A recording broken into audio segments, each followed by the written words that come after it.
Yang paling bagus adalah inisiatif pribadi, karena etika itu kan kontrol moral, yaitu dia mengundurkan diri aja karena dia mempermalukan dirinya, itu ketahuan memanfaatkan kekuasaan. Lalu dia bikin pembelaan, tapi kita nggak untung. Bukan soal untung ruginya, tetapi dia sudah melanggar janjinya untuk tidak memanfaatkan kekuasaannya, kendati rugi. Nah, itu artinya mengundurkan diri. Tentu Pak Jokowi dapat beban, karena itu dia tunggu dua menteri itu mengundurkan diri. Kalau nggak mengundurkan diri, maka mesti diberhentikan oleh Presiden Jokowi. Kalau Presiden Jokowi nggak berhentikan, berarti Presiden Jokowi terlibat di dalam koneksi pelanggaran etika itu. Dan itu yang akan dicatat nanti oleh generasi berikutnya, bahwa Presiden Jokowi pernah melakukan act of omission, membiarkan sesuatu itu berlangsung secara tidak etis. Kita sebetulnya tahu bahwa ini syiar akan jadi batu sandungan Presiden Jokowi di kemudian hari. Kalaupun KPK karena kekuasaan politik nggak mampu membongkar itu, kalaupun Presiden Jokowi karena pertimbangan stabilitas nggak mau memecat dua menteri itu, oke, nggak ada soal. Tapi Pak Jokowi akan ada excess baggage tuh,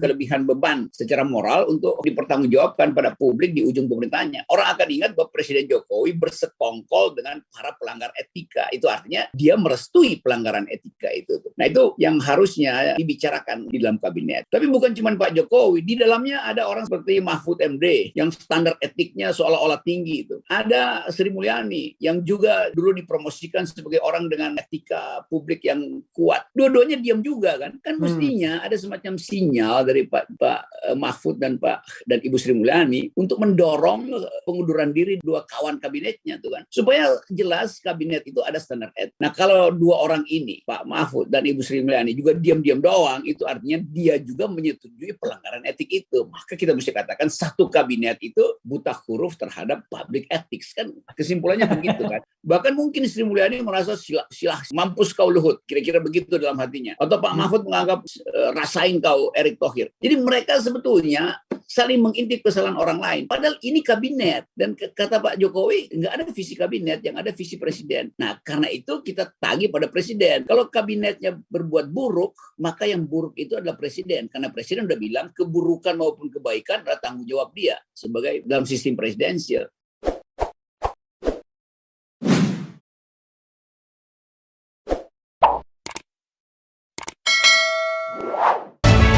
Keadilan di dalam berbisnis itu tidak tergantung pada untung rugi, tapi tergantung pada ada konflik of interest apa tidak, ada insider trading apa enggak gitu. Dan ternyata harus dinyatakan bahwa Erick Thohir dan Pak Luhut, kendati dia rugi sekalipun, tetap dia melanggar etika publik, yaitu memanfaatkan kekuasaan untuk mengatur filantropisnya, itu soalnya. Jadi kalau kita bicara terhadap pelanggaran etika publik ini, kan ada konsekuensi dong yang harusnya diambil ya, baik secara inisiatif pribadi atau mungkin inisiatif Pak Jokowi. Apa yang sebaiknya dilakukan, Bung Rocky? Yang paling bagus adalah inisiatif pribadi, karena etika itu kan kontrol moral, yaitu dia mengundurkan diri aja karena dia mempermalukan dirinya, itu ketahuan memanfaatkan kekuasaan. Lalu dia bikin pembelaan, tapi kita nggak untung. Bukan soal untung ruginya, tetapi dia sudah melanggar janjinya untuk tidak memanfaatkan kekuasaannya, kendati rugi. Nah, itu artinya mengundurkan diri. Tentu Pak Jokowi dapat beban, karena itu dia tunggu dua menteri itu mengundurkan diri. Kalau nggak mengundurkan diri, maka mesti diberhentikan oleh Presiden Jokowi. Kalau Presiden Jokowi nggak berhentikan, berarti Presiden Jokowi terlibat di dalam koneksi pelanggaran etika itu. Dan itu yang akan dicatat nanti oleh generasi berikutnya, bahwa Presiden Jokowi pernah melakukan act of omission,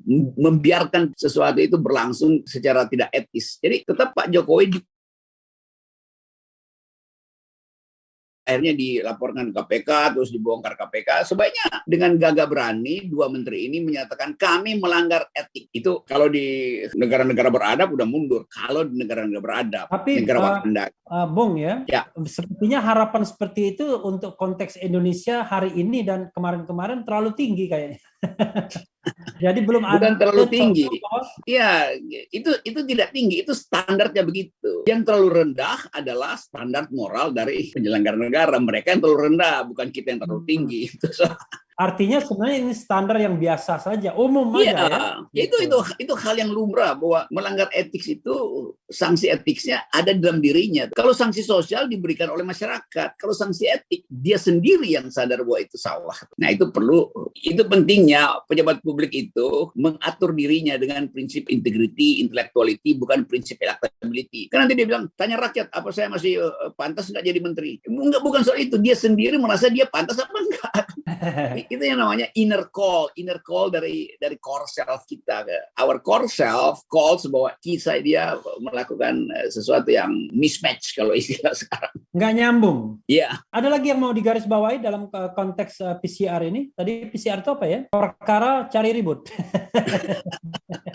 Nah kita sebetulnya tahu bahwa ini PCR akan jadi batu sandungan Presiden Jokowi di kemudian hari. Kalaupun KPK karena kekuasaan politik nggak mampu membongkar itu, kalaupun Presiden Jokowi karena pertimbangan stabilitas nggak mau memecat 2 menteri itu, oke, nggak ada soal. Tapi Pak Jokowi akan ada excess baggage tuh, kelebihan beban secara moral untuk dipertanggungjawabkan pada publik di ujung pemerintahnya. Orang akan ingat bahwa Presiden Jokowi bersekongkol dengan para pelanggar etika. Itu artinya dia merestui pelanggaran etika itu. Nah itu yang harusnya dibicarakan di dalam kabinet. Tapi bukan cuma Pak Jokowi, di dalamnya ada orang seperti Mahfud MD yang standar etiknya seolah-olah tinggi itu. Ada Sri Mulyani yang juga dulu dipromosikan sebagai orang dengan etika publik yang kuat. Dua-duanya diam juga kan? Kan mestinya ada semacam sinyal dari Pak Mahfud dan Ibu Sri Mulyani untuk mendorong pengunduran diri 2 kawan kabinetnya tuh kan. Supaya jelas kabinet itu ada standar etik. Nah, kalau 2 orang ini, Pak Mahfud dan Ibu Sri Mulyani juga diam-diam doang, itu artinya dia juga menyetujui pelanggaran etik itu. Maka kita mesti katakan satu kabinet itu buta huruf terhadap public ethics kan, kesimpulannya begitu kan. Ya, tapi saya membayangkannya ketika orang berada di luar kerumunan, di luar katakanlah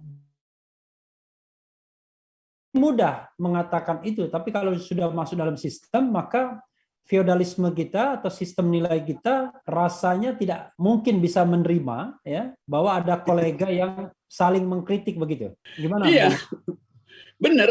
Tapi juga mesti diingat, kalau di dalam mungkin nggak tega untuk saling tahu karena itu kolega. Tapi Pak Mahfud juga adalah kolega kita. Sri Mulyani juga ada kolega kita. Di dalam community of ethics, di dalam komunitas ethics, 2 menteri itu adalah kolega kita. Nah itu kita tuntut dari dia, dari 2 teman kita itu, Ibu Sri Mulyani dan Pak Mahfud MD. Karena itu saya mau kejar aja, apa konsekuensi dari soal PCR ini, bukan terhadap Erick Thohir dan Pak Luhut, tetapi terhadap Ibu Sri Mulyani dan Pak Mahfud yang dua-duanya selalu bicara tentang imperatif ethics, tentang keutamaan ethics di dalam pemerintahan. 2 mereka itu justru yang harusnya kita ganggu nuraninya. Kalau dia nggak terganggu juga, itu artinya dia satu kawanan dengan para pelanggar ethics. Jadi udah tenggelam sama-sama, itu kan gampang aja buat lihat. Standar etiknya itu untuk orang lain ya, begitu di luar bisa melakukan itu, menyarankan standar etik itu, tapi begitu di dalam sulitnya minta ampun jadinya.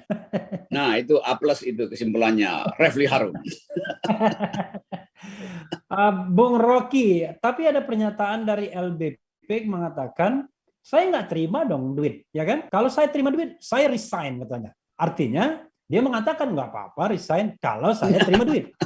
Apalagi, maksudnya ambil keuntungannya tadi, terima keuntungannya. Ya karena itu. A contrario berlaku begitu kan. Ngapain saya resign sudah nggak terima duit. Jadi tetap beliau tidak mengerti bahwa bukan soal dia terima apa nggak terima, tapi dia adalah pejabat yang diikat oleh aturan bahwa kalau dia buat kebijakan, dia nggak boleh berbisnis berdasarkan kebijakan dia. Jadi soalnya berbisnis itu ya bisa rugi, bisa untung. Tapi ukuran kita adalah larangan konflik of interest. Jadi sekali lagi di situ poinnya tuh. Saya baca Pak Luhut datang ke media massa menerangkan segala macam. Iya benar, itu bagus betul dalam upaya untuk membersihkan diri itu. Tapi bukan itu intinya. Jadi jangan menghimbau publik bahwa kami ini filantropis. Nggak ada soal, jadi filantropis bagus. Tetapi konflik of interest nggak boleh berlangsung. Jadi intinya kan begitu kan. Dan jangan sampai kemudian etika kenabian sebagai filantropis itu dicampurkan dengan menjadi pengusaha yang memanfaatkan jabatan.